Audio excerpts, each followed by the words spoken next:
ng bayan, maasahan anumang panahon. Magandang hapon po sa ating lahat. Narito ang update sa lagay ng ating panahon ngayong Huwebes, March 28, 2024. Ngayong araw ay easterlies pa rin ang nakakaapekto sa ating kapuluan. Ito magdadala ng maalinsahang panahon sa maraming lugar at magdadala rin minsan ng maulap at malalakas na pag-ulan lalong-lalo na sa bahagi ng Northern Luzon.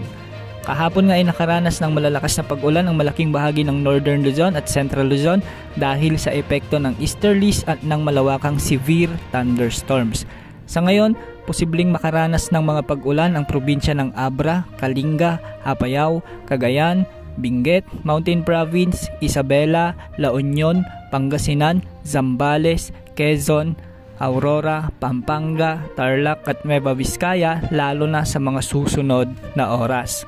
Pinag-iingat po natin ang ating mga kababayan sa banta ng pagbaha at pagguho ng lupa. Sa natitirang bahagi ng Luzon ay magiging maaraw, ngunit pagsapit ng hapon at gabi ay magiging bahagyang maulap hanggang sa maulap na ang mga kalangitan, lalo na sa Bicol region na may mga isolated rains sa ilang lugar.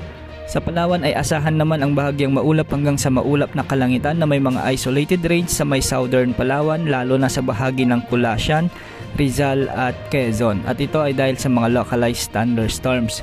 Mababa naman ang tsansa ng malalakas na ulan ngayon sa bahagi ng Visayas, ngunit pagsapit ng gabi ay asahan ng mga isolated rains sa ilang lugar lalo na sa Negros Provinces at Eastern Visayas. Sa Mindanao asahan ng mga kalat-kalat na mahinang pag-ulan sa may Soc-Sargen at mga may kalakasang pag-ulan sa ilang bahagi ng Zamboanga Peninsula pagsapit ng hapon. Pagsapit naman ng gabi ay posible ang mga pag-ulan sa Surigao del Norte kasama ng Dinagat Islands. Sa ngayon walang nakataas na gale warning sa anumang bahagi ng karagatang sakop ng ating bansa.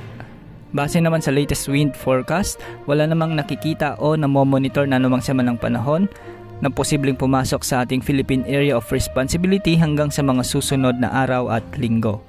Kahapon pumalo sa napakataas na heat index ang naramdaman sa Rojas City, sa Capiz na umabot sa 48 degrees Celsius at sa Dagupan City, Pangasinan naman na umabot sa 47 degrees Celsius.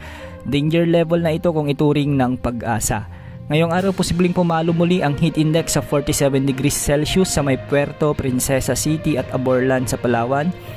44 degrees Celsius naman ang posibleng maranasan sa may Pili, Camarines Sur at Rojas City. Posible namang umabot sa 43 degrees Celsius sa may Sanglay Point sa Cavite, San Jose Occidental Mindoro, Coron Palawan at Iloilo City. At aabot naman sa 42 degrees Celsius ang heat index sa may Naiya, sa may Pasay City, Iba Zambales, Subic Olongapo City, Tanawan Batangas, Masbate City, Dumangas Iloilo at Cotabato City. Habang papalapit ang buwan ng Abril at Mayo kung saan ito ang peak ng tag-init, asahang mas titindi pa ang init na mararamdaman ng katawan, kaya ugaling manatili sa malilim na lugar lalo na pagsapit ng tanghali hanggang alas 3 ng hapon. Minom din ng maraming tubig para makaiwas sa dehydration.